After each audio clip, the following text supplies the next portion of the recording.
नमस्कार, जय जोहार, बहुत स्वागत आप सभी का IBC 24 में और मैं हूं आपके साथ शुभांगी ठाकुर। गुड मॉर्निंग छत्तीसगढ़ आप देख रहे हैं। इस बुलेटिन में हम आपको देंगे छत्तीसगढ़ की सभी खबरों का पूरा अपडेट। बुलेटिन की शुरुआत करेंगे, लेकिन सबसे पहले नजर डालते हैं आज के हेडलाइंस पर।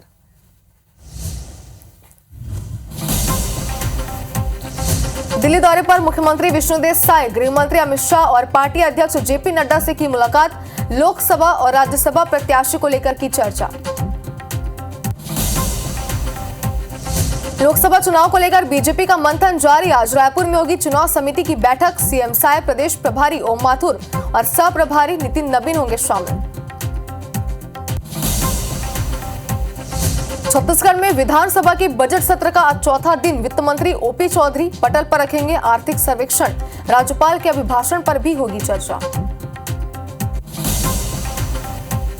अब छत्तीसगढ़ पहुंचेगी राहुल गांधी की भारत जोड़ो न्याय यात्रा। रायगढ़ के रेंगारपाली से करेगी प्रवेश। कांग्रेस प्रदेश प्रभारी सचिन पायलट भी होंगे शामिल। छत्तीसगढ़ PSC घोटाले में एक और FIR। EOW ने पूर्व चेयरमैन और कई कांग्रेस नेताओं पर FIR दर्ज की। CM साहब बोले, छात्रों के साथ अन्याय का होगा हिसाब। नारायणपुर में 3 नक्सली गिरफ्तार। कुतुल एरिया कमेटी में थे सक्रिय। उधर दंतेवाड़ा में 8 लाख का इनामी नक्सली ढेर।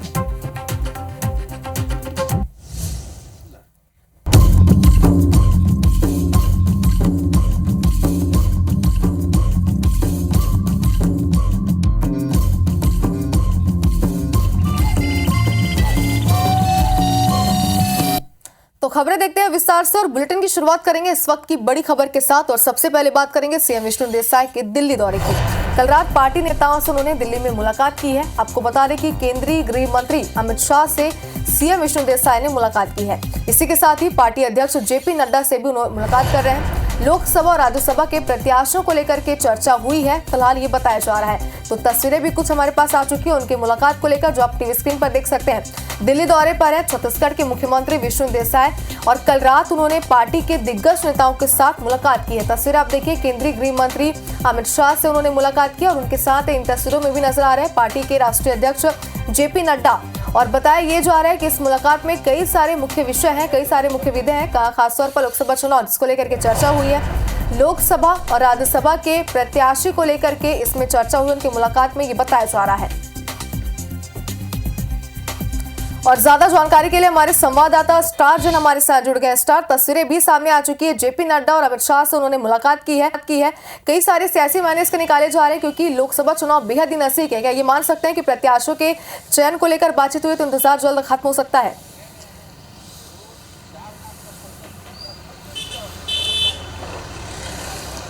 देखिए, छत्तीसगढ़ में बीजेपी ने अपनी लोकसभा चुनाव की तैयारियां शुरू कर दी। इस बीच राज्यसभा चुनाव की भी तैयारियां थी क्योंकि एक सीट है जिस पे राज्यसभा की, जिस पे चुनाव होना है और उस लिहाज से लगातार बैठकें जारी थी। इस बीच मुख्यमंत्री विष्णुदेव साय जो हैं कल दिल्ली गए थे। देर रात उनकी बीजेपी के राष्ट्रीय अध्यक्ष JP नड्डा से मुलाकात हुई अमित शाह के घर पे। अमित शाह और JP नड्डा दोनों उस समय मौजूद थे मुलाकात के दौरान। और जैसा कि पहले जानकारी थी कि लोकसभा और राज्यसभा चुनाव को लेकर चर्चाएं हो सकती है और उस चर्चा के बाद वो आज सुबह वापस लौट रहे हैं दिल्ली से रायपुर और देर शाम आज बीजेपी की प्रदेश चुनाव समिति की बैठक भी होनी। तो ये माना जा सकता है कि कहीं ना कहीं संकेत है कि कुछ नामों के ऊपर चर्चा हुई होगी जो पैनल बना के यहाँ से गए थे कुछ सीटों पे, राज्यसभा सीट के लिए भी और साथ ही साथ लोकसभा के लिए भी। तो ये संभावना है पूरी है कि हो सकता है कि आज चुनाव समिति की बैठक के बाद कुछ नामों पर चर्चा अंतिम मोहर लग सकती है। मुख्य रूप से एजेंडा यही था कि लोकसभा और राज्यसभा चुनाव को लेकर क्या रणनीति होनी चाहिए, प्रत्याशियों का चयन किस आधार पर होना चाहिए और उसको लेकर ही चर्चा हुई है। बिल्कुल सर, जैसा कि आपने बताया कि जल्दी प्रत्याशियों के नामों को लेकर यहाँ पर ऐलान हो सकता है, इंतजार जल्दी खत्म हो सकता है। लेकिन आज के भी अगर बात करें तो क्या आज भी दिल्ली के दौरे पर CM साय रहने वाले हैं, इसके बारे में विस्तार से बताइए। और रहने वाले हैं तो क्या कुछ उनके आज कार्यक्रम होने वाले हैं, मैराथन बैठकें लगातार हो रही है, इसके बारे में विस्तार से जानकारी दीजिए।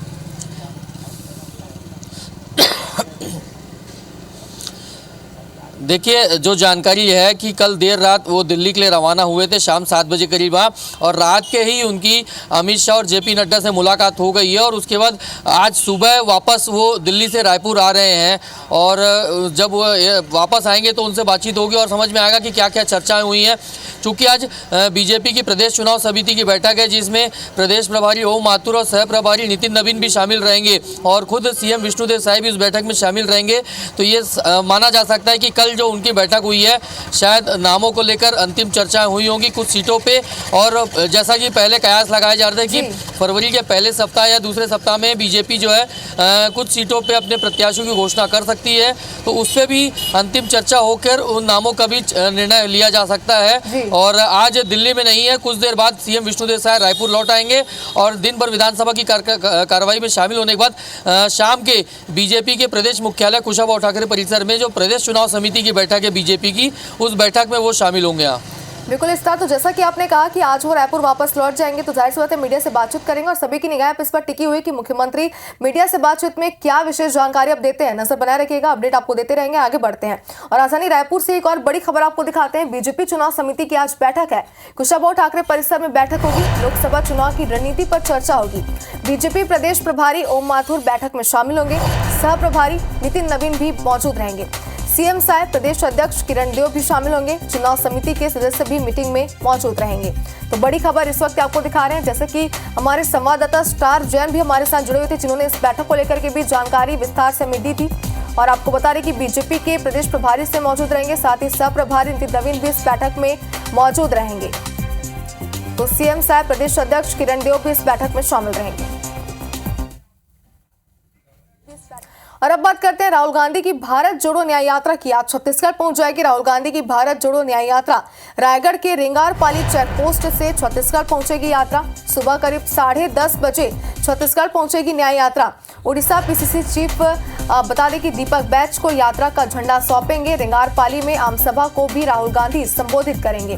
बता दें आपको कि संबोधित करने के बाद सभा को दिल्ली के लिए राहुल गांधी रवाना हो जाएंगे। 9 और 10 फरवरी को यात्रा को विश्राम दिया जाएगा।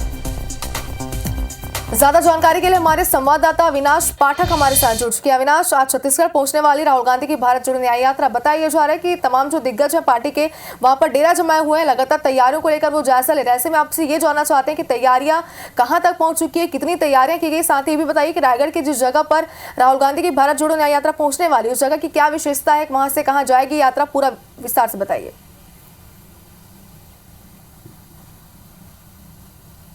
जी देखिए, बिल्कुल आज का दिन खास तौर पर कांग्रेस के लिए काफ़ी महत्वपूर्ण है और यही वजह है कि पूरी कांग्रेस कमेटी जो है, पूरी पीसीसी है, वो आज रायगढ़ में डेरा डाले हुए है।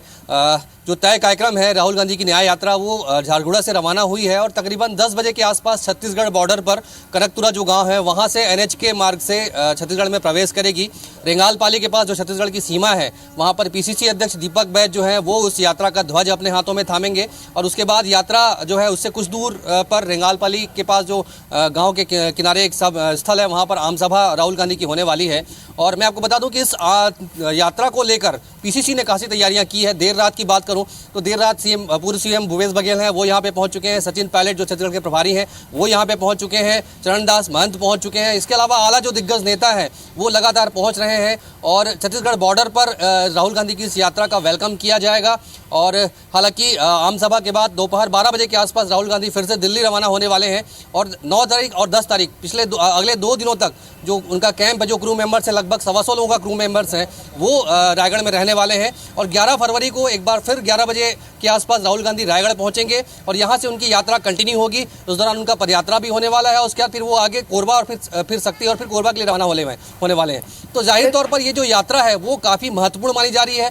खास तौर पर मैं आपको बता दूं कि जिस जगह पर राहुल गांधी पहुंचने वाले हैं, रेंगालपाली बॉर्डर है, किसानों से संबंधित एरिया है, उस इलाके में किसान काफ़ी अधिक हैं। तो सीधे सीधे आम सभा करके जो राहुल गांधी हैं वो किसानों को संबोधित करने वाले हैं। बार बार कांग्रेस ये कह रही है कि राहुल गांधी अपनी यात्रा के दौरान हर वर्ग के लोगों से, चाहे वो उद्योग प्रभावित हो, चाहे वो उद्यमी हो, किसान हो, श्रमिक हो, आदिवासी वर्ग के लोग हो, तो हर वर्ग से के लोगों से राहुल गांधी मिलने वाले हैं। तो इसी की एक शुरुआत है, इसीलिए रेंगालपाली जो गाँव है उसको चुना गया है। जी बिल्कुल अविनाश, तो बस कुछ ही देर में राहुल गांधी की भारत जोड़ो न्याय यात्रा छत्तीसगढ़ में प्रवेश करने वाली है, तो आपसे लगातार अपडेट लेते रहेंगे यात्रा को लेकर। फिलहाल शुक्रिया आपका तमाम जानकारी के लिए। और अब बात करते हैं छत्तीसगढ़ विधानसभा के बजट सत्र की। छत्तीसगढ़ विधानसभा के बजट सत्र का चौथा दिन है। राज्यपाल के अभिभाषण पर आज चर्चा होगी। वित्त वर्ष 2023-24 का आर्थिक सर्वेक्षण पटल पर रखा जाएगा। वित्त मंत्री ओपी चौधरी पटल पर आर्थिक सर्वेक्षण रखेंगे। टेकलगुड़म नक्सली घटना पर ध्यानाकर्षण होगा। स्वामी आत्मानंद स्कूल के पुनर्निर्माण पर भी ध्यानाकर्षण होगा। 8 सरकारी यूनिवर्सिटी के वार्षिक रिपोर्ट पर पेश होगी। विपक्ष के सदस्य कई मुद्दों पर सरकार को आज घेरेंगे। सदन में आज फिर से जोरदार हंगामा हो सकता है, यानी कि एक बार फिर से हंगामे के आसार है। छत्तीसगढ़ विधानसभा के बजट सत्र का आज चौथा दिन है और बीते 3 दिनों की तरह आज भी पल पल की अपडेट अब तक IBC 24 पर पहुंचाते रहेंगे। राज्यपाल के अभिभाषण पर आज चर्चा होगी, तो ये सभी वो विशेष मुद्दे हैं जिन पर ध्यानाकर्षण किया जाएगा, जिन पर आज चर्चा की जाएगी। और बहुचर्चित छत्तीसगढ़ लोक सेवा आयोग घोटाले में ईओडब्ल्यू ने केस दर्ज कर लिया है। पूर्व चेयरमैन टामन सोनवानी और जीवन किशोर ध्रुव सहित कई कांग्रेसी नेता हैं जिनके खिलाफ FIR दर्ज की गई है। आरोप है कि इन सभी ने पद पर रहते हुए अपने बेटों और परिवार के सदस्यों को बड़े पदों पर चयनित कराया था। बीजेपी ने इस मामले को चुनाव में बड़ा मुद्दा बनाया था। इस मामले को बीजेपी ने अपने आरोप पत्र में भी शामिल किया था। विधानसभा सत्र के दौरान भी PSC घोटाले का मुद्दा सदन में जोरदार उठा था। इस मामले में रिश्तेदारों को नौकरी देने से लेकर परीक्षा में गड़बड़ी, धोखाधड़ी, रिजल्ट में गड़बड़ी जैसे पक्षपात के आरोप लगे हैं। CGPSC परीक्षा 2021 में 171 पदों के लिए भर्ती परीक्षा आयोजित की गई थी। प्री परीक्षा 13 फरवरी 2022 को आयोजित की गई थी। इसमें 2565 पास हुए और इसके बाद 26, 27, 28 और 29 मई 2022 को आयोजित मुख्य परीक्षा में 509 अभ्यर्थी उत्तीर्ण हुए। इंटरव्यू के बाद 11 मई 2023 को 170 अभ्यर्थियों की चयन सूची जारी की गई।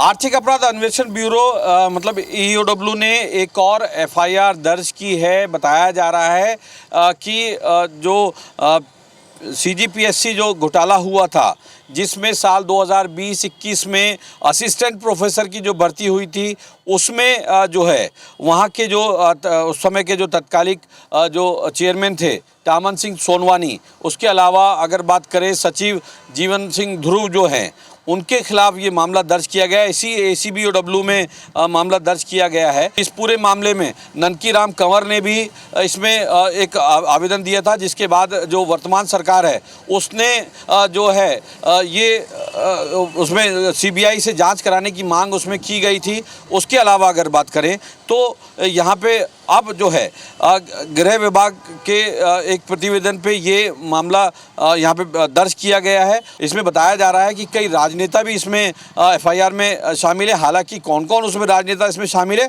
अभी इस बात का खुलासा ईओडब्ल्यू ने यहाँ पे नहीं किया है, लेकिन बताया जा रहा है कि एक बड़ी FIR जो है, जो CGPSC घोटाला जो चुनावी मुद्दा बना था, उस पर यहाँ पे एक FIR दर्ज कर ली है और जाँच में उसको पूरे मामले को लिया है।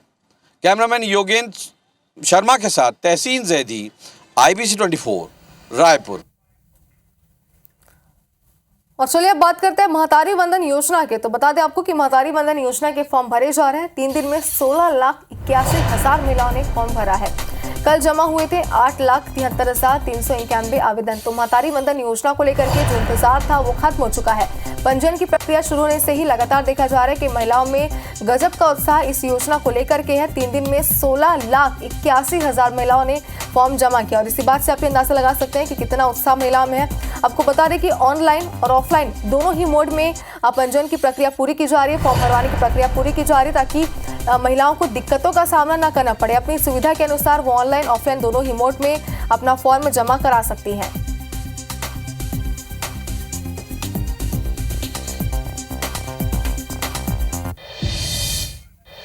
और राजधानी रायपुर की अगर बात करें तो रायपुर में अलग अलग स्थानों पर महतारी वंदन योजना के फॉर्म भरवाए जा रहे हैं। पार्षद अपने वार्डों में शिविर लगवाकर फॉर्म भरवा रहे हैं। शिविर में फॉर्म भरने में हो रही दिक्कतों को भी दूर किया जा रहा है। योजना को लेकर अगर पूरी जानकारी आपको दे तो योजनाओं को लेकर महिलाओं का ये कहना है कि इस योजना से उन्हें आर्थिक रूप से फायदा होगा। महतारी वंदन योजना के लिए लगाए गए एक शिविर का जायजा लिया हमारे संवाददाता स्टार चैन ने। छत्तीसगढ़ में इन दिनों महतारी वंदन योजना के तहत फॉर्म भराए जा रहे आवेदन फॉर्म। तो सरकार ने जैसी घोषणा की है, तमाम जगह इस तरीके के शिविर लगाए जा रहे हैं जहां महतारी वंदन योजना के तहत जो हितग्राही महिलाएं हैं उनके फॉर्म भराए जा रहे हैं। योजना को लेकर महिलाओं में बहुत उत्साह दिख रहा है। बातचीत करते हैं महिलाओं से। बताइए कितना उत्साह, क्या कहेंगे इस योजना को लेकर आप लोग? सरकार को हम बहुत बहुत धन्यवाद देना चाहते हैं कि ये योजनाएं हैं जो निकाली गई, क्योंकि हम जैसे जो गृहिणी महिलाओं के लिए बहुत बड़ी बात है। क्या कुछ कहेंगे, क्या अनुभव है आपका इस योजना को लेकर, बताइए। इसमें हम लोग बहुत खुशी वाली बात है, हमारे मोदी सरकार को हम बधाई देते हैं। हमारे लिए बहुत ही खुशी की बात है और हम लोग जिस दौर से गुजर रहे हैं उन लोगों को बहुत ही सख्त जरूरत थी। बताइए क्या कहेंगे योजनाओं को लेकर? मेरे को अच्छा लग रहा है, मतलब ये मोदी सरकार जो योजना है मेरे को बहुत अच्छा लग रहा है। हमारे साथ यहाँ के स्थानीय जनप्रतिनिधि भी मौजूद हैं, उनसे बातचीत करते हैं। क्या कहेंगे जो सरकार की जो योजना है, क्या फीडबैक मिल रहा है आप लोगों को यहाँ पर?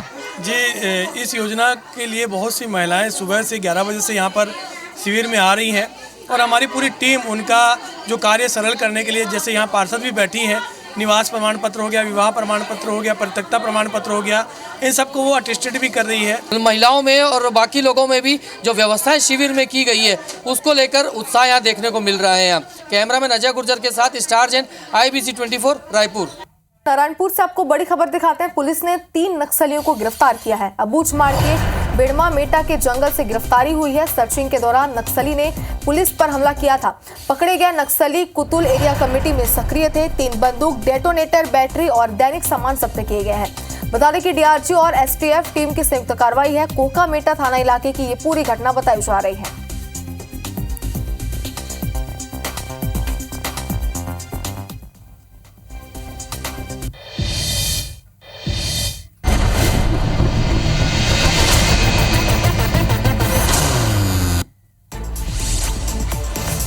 हरदा ब्लास्ट के बाद कलेक्टर और SP को हटाया गया है। हरदा ब्लास्ट में अब तक 12 लोगों की मौत हो गई है। 200 से ज्यादा घायलों का इलाज जारी है।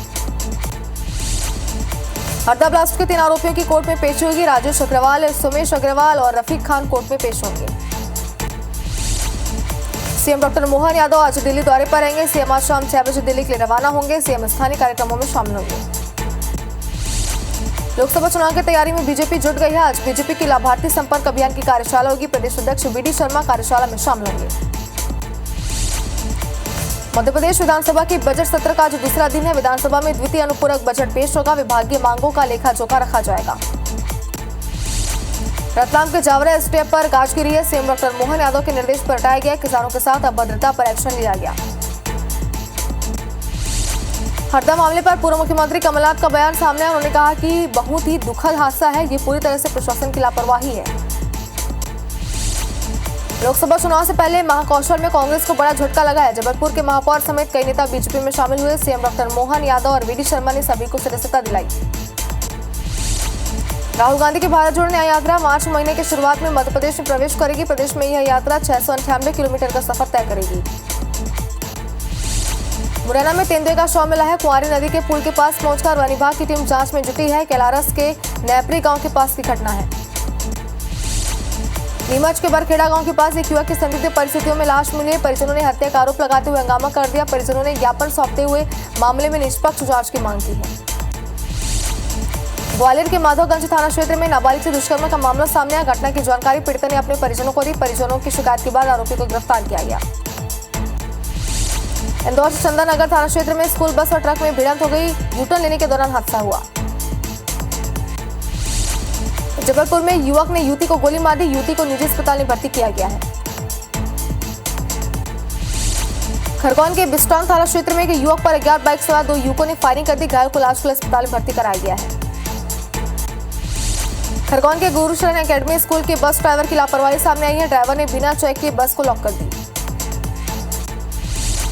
राजगढ़ में एक युवती के साथ यौन शोषण कर अश्लील वीडियो बनाने का मामला सामने आया। युवती के साथ कोचिंग में पढ़ने वाले युवक ने वारदात को अंजाम दिया।